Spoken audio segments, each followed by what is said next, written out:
Bonjour à toutes et à tous. Donc aujourd'hui, nous nous retrouvons pour parler du burn-out et des personnes qui ont réussi à s'en sortir, afin d'aider celles qui sont encore au fond du trou et qui n'arrivent pas à retrouver la lumière. Aujourd'hui, nous recevons Sophie. Donc Sophie, merci beaucoup d'être en face de moi et puis de bien vouloir témoigner suite aux événements que vous avez pu vivre par rapport à ça. Donc je vais vous poser quelques questions et puis je vais vous laisser nous raconter un petit peu comment ça s'est passé. Tout d'abord, est-ce que vous pouvez nous dire comment les choses se sont déroulées et comment tout a commencé? Comment ça a commencé? Alors en fait, j'ai pas eu de symptômes précurseurs. Ça a été vraiment un déclic, un élément phare qui a déclenché le burn-out. On est tous la tête dans le guidon. Je pratique un métier qui me passionne. J'aime mon travail et on me le rend bien. Et j'y accorde beaucoup d'importance. Mais j'étais déçue, profondément déçue par mon employeur. Et en fait, tout s'est cassé la figure.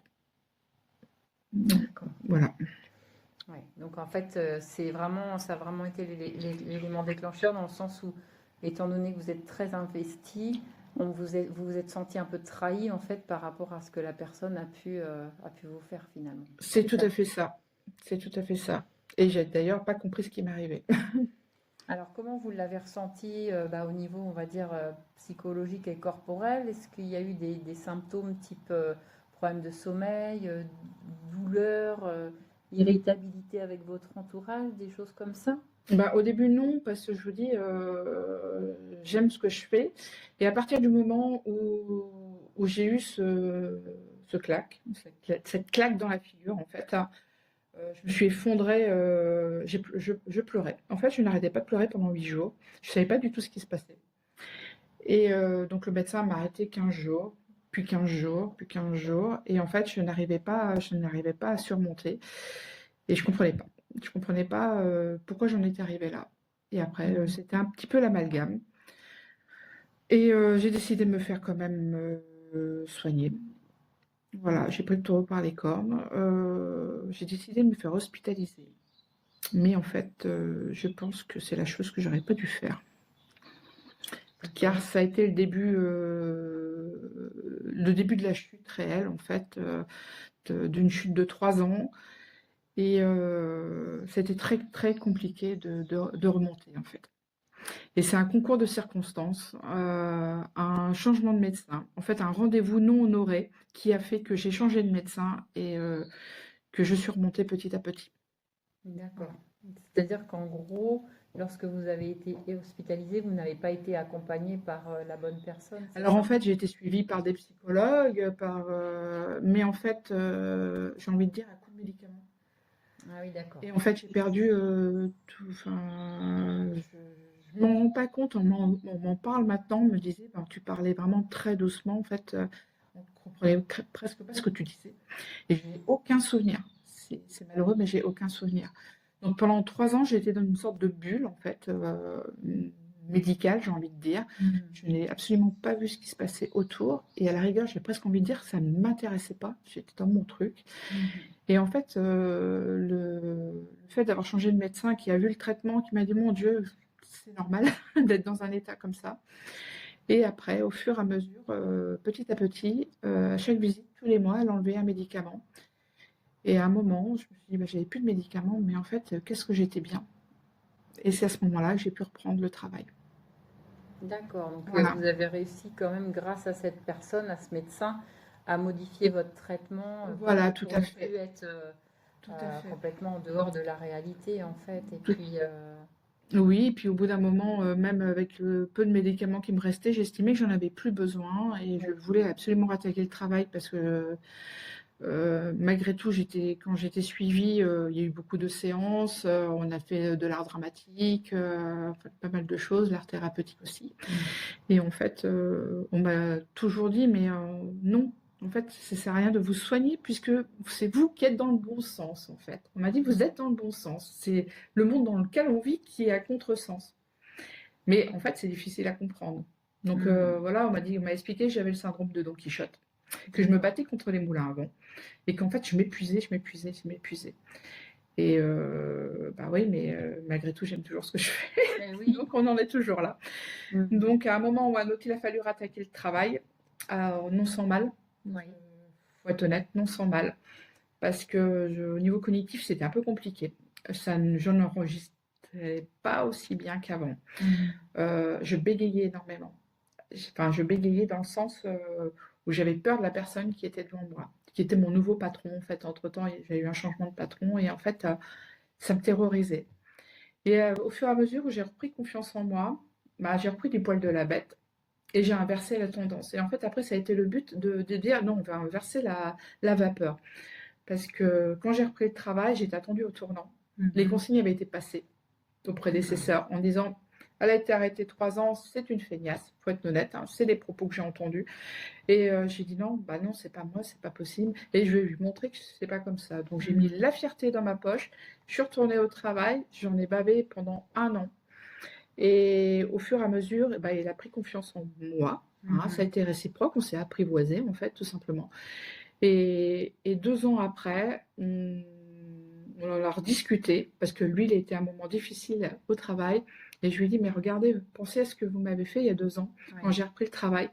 Et il m'a dit, mais je m'en excuse. Mais vraiment, il dit, je m'en excuse, je me suis basée sur des personnes qui étaient parties, au lieu de me baser sur ce que je voyais. Oui. Voilà, Mhm. donc pour moi, ça a été une reconnaissance. Et puis après, bah, l'assurance revient, en fait, Oui. hein, au fur et à mesure. Et puis, je me bats, c'est devenu un peu un combat. Donc après, je suis très attachée aux risques psychosociaux, au bien-être au travail. Un employé heureux, c'est un employé qui n'est pas en arrêt de travail. Enfin bon, je me Mhm. bats un peu là-dessus. Mais encore une fois, contre des moulins à vent, parce que c'est difficile à C'est faire rentrer ça dans les difficile. mœurs. Et justement, par rapport aux ressources humaines, tout ce qui est qualité de vie au travail, les risques psychosociaux, est-ce qu'il y a des choses qui sont mises en place par rapport Très, à très ça difficile. On s'en rend compte. Entre-temps, j'ai muté, j'ai changé de collectivité parce que je suis dans une collectivité territoriale.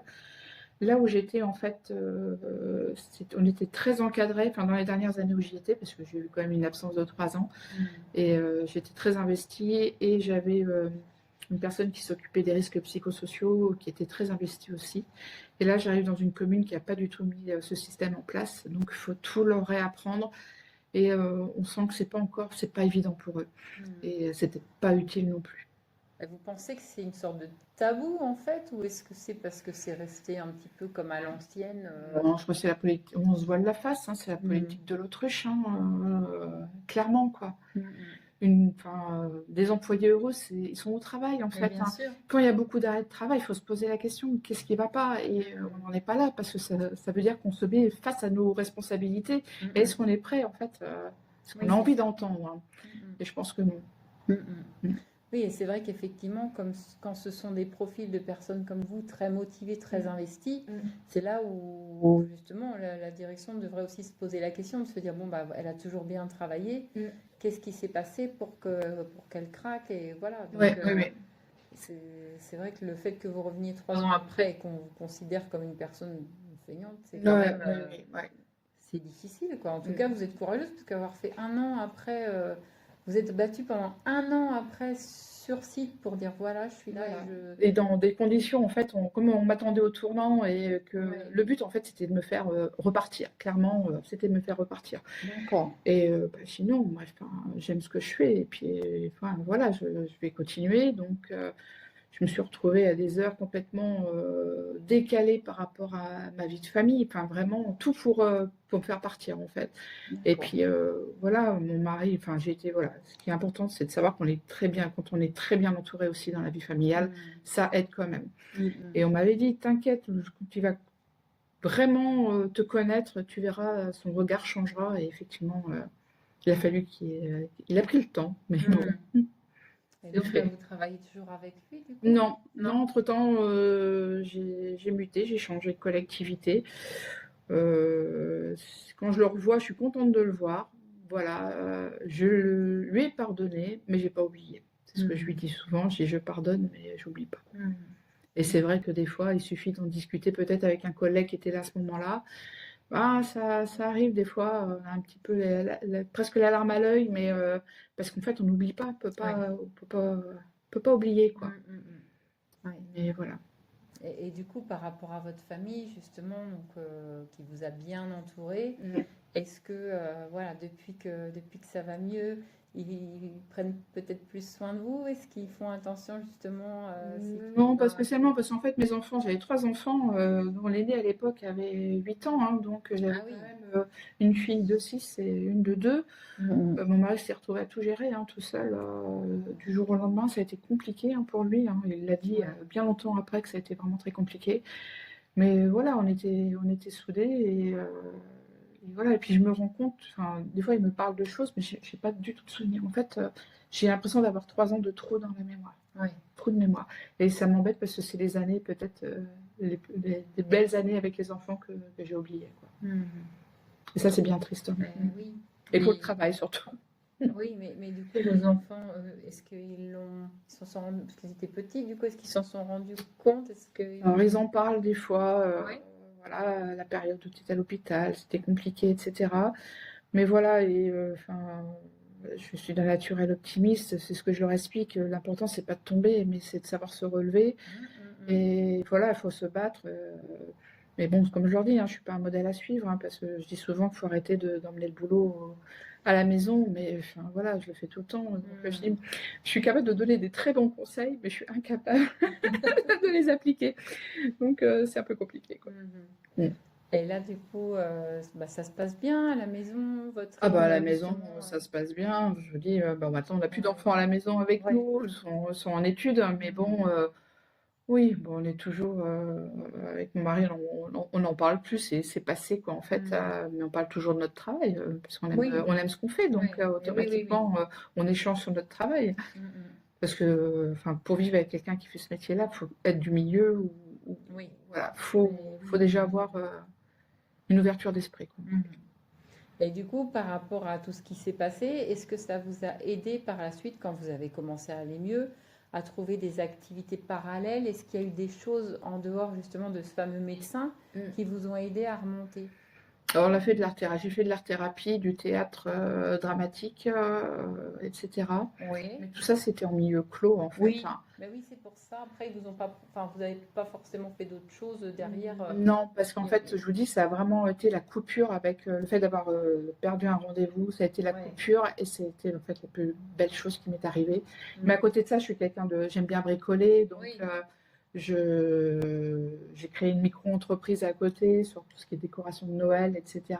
D'accord.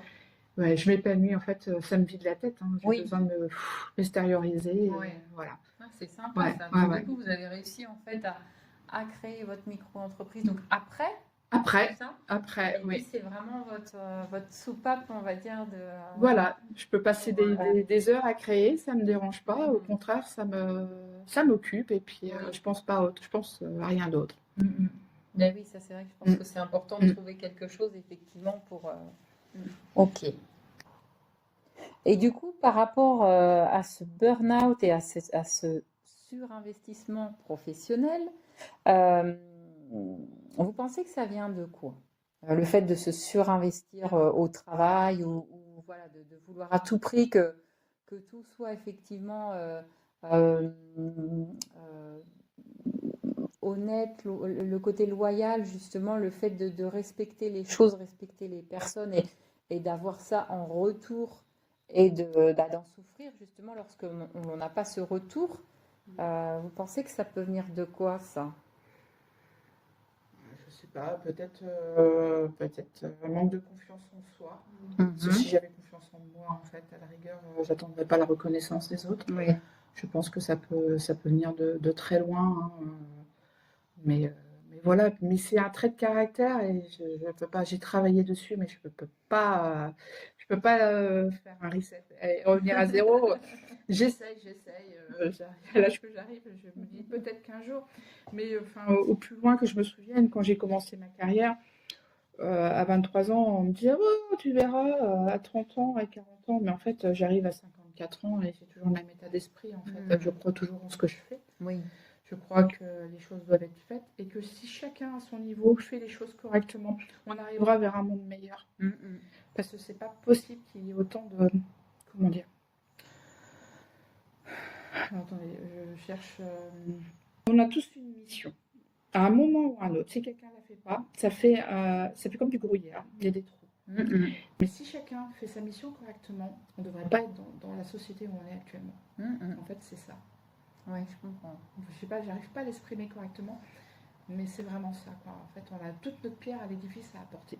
Et il suffit qu'il y ait une pierre qui est mal placée pour faire tomber toute la pyramide, en fait, hein, tout simplement. Hein.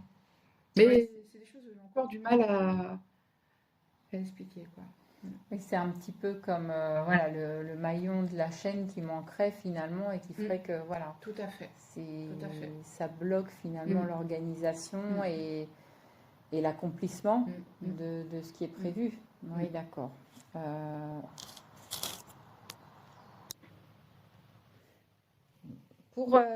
Du coup, Sophie, en tout cas, je vous remercie beaucoup pour votre témoignage parce que je pense que ça aidera beaucoup de gens qui sont, eux, actuellement dans le fond du trou et qui pensent malheureusement qu'ils ne s'en sortiront pas alors qu'il y a toujours une lumière au bout du tunnel. Mais c'est vrai que quand on est dans cette période-là, c'est pas simple et je vous remercie pour ça parce que si ça peut aider, c'est vraiment, ce sera formidable.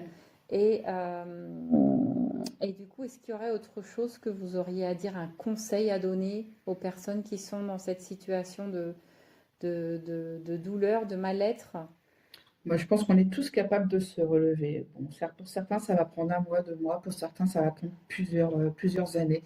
Mais l'important, c'est pas le temps, mais c'est de se relever, en fait. Il ne faut pas perdre espoir. Il faut toujours continuer de se battre. Il y a un moment ou un autre, le tunnel, on voit la fin, en fait. On voit la lumière. Super. Bon, merci beaucoup, en tout cas, Je vous en prie. Sophie. Et puis, écoutez, de toute façon, voilà, je vous souhaite une bonne continuation. Continuez Merci à être beaucoup. positive comme ça. Ouais, il et faut. puis, je vous souhaite voilà, que ça dure et puis que vous soyez épanouie dans votre travail surtout. Bon, super. Merci beaucoup.